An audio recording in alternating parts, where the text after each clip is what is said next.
What's good, sports family? We have a breaking news. Yes, as you guys see, today is pretty much breaking news when I posted to be yesterday's breaking news.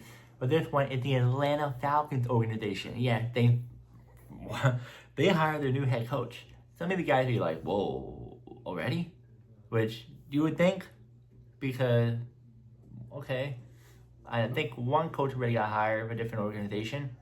I think already, if I'm correct on that. But now the Falcons, you would think they'd be a little bit more due diligent, do their work on each coaches, but they already chose their guy, and it is Kevin Stefanski. Yeah, a lot of you will be disappointed with this. I feel like it, but I have some good positive stuff, and I think this is a good hire. Which wait until I tell you my thought on this, but let's get into why they chose Kevin Stefanski. So he's a proven leadership and experience. Stefanski was a head coach for the Cleveland Browns from 2020 to 2025, where he led them to playoffs twice and won, NFL Coach of the Year twice. Now, vision and cultural fit. Falcons president and football operation Matt Ryan. Yes, Matt Ryan, he recently got hired. I should have posted that video a while ago. I don't know. I should have done it. But he highlighted Stefanski's clear vision for his staff and team, focused on fundamental toughness and collaboration. And also offensive mindset. Atlanta hopes Stefanski's offensive background will help the maximum talent with not only Bijan Robinson, but also Drake London, and stabilize the quarterback situation with Michael Penix Jr. return from injury.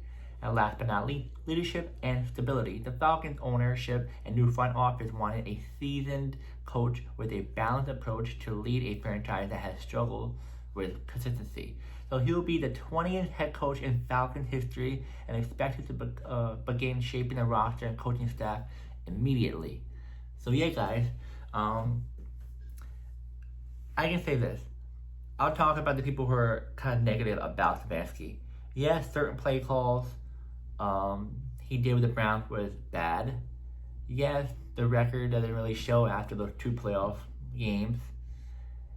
Yes, some other personal stuff I guess you want to say. But on the positive note, Coach of the Year, made the playoff with the Browns. He did have a quarterback in place.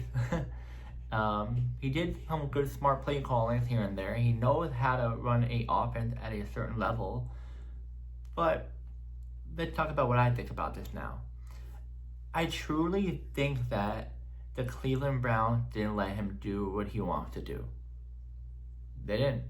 Because they were locked into Deshaun Watson. They had all these injuries, not only with Deshaun Watson, but also scandals. But injuries as well with Nick Chubb and many others. And he wasn't able to do what he wanted to do. Because the first two times when he went to the playoffs, he was able to do what he wanted to do. Everyone's healthy. Everyone's doing their thing. It was put in place. And I'm not saying, hey, this guy is awesome. Who never know? He can be really bad. And we all just made a mistake. Oh, they should have hired someone else. But I truly see that when the Browns let him do what he wanted to do, he was a good coach. But that's the thing about the Browns. They limited him so much to the point that he couldn't even do his job after the first 2 years. Because they get a quarterback. Yeah, you got Deshaun Watson, but why would you risk so many draft picks for him? Like, why? On top of that, injuries after injuries after injuries.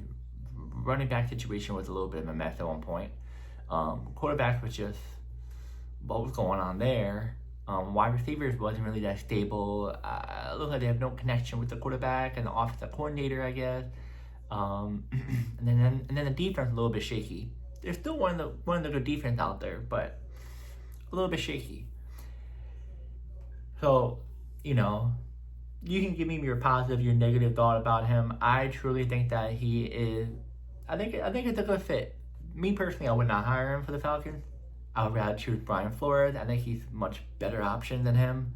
But I think the fact that the Falcons view him as a better candidate because he just recently coached, and I think they have a better knowledge about Stefanski of what happened in Cleveland that we don't know, and we may not even know because there's a lot of rules in the NFL that you cannot say everything happens in each organization because, you know, I don't know, some type of rule that they have, I guess, or it's just a professional thing. But there's something that we don't know. That's why the Falcons hired him, which I'm okay with it. I'm okay with it. Like, it's better than hiring an offensive defensive coordinator who never had a position in that level before, and you just throw him into the fire. Might as well give the guy another chance. I mean, you know, he needed another chance. It wasn't really his fault entirely. Like, yes, I mean, he made mistakes, but it's life, you know. You gotta give someone always a second chance. But yeah, guys, let me know in the comments what you think about this hire. Do you love it? Do you hate it? Do you think it should have been someone else? Let me know. And I'll see you guys in the next video.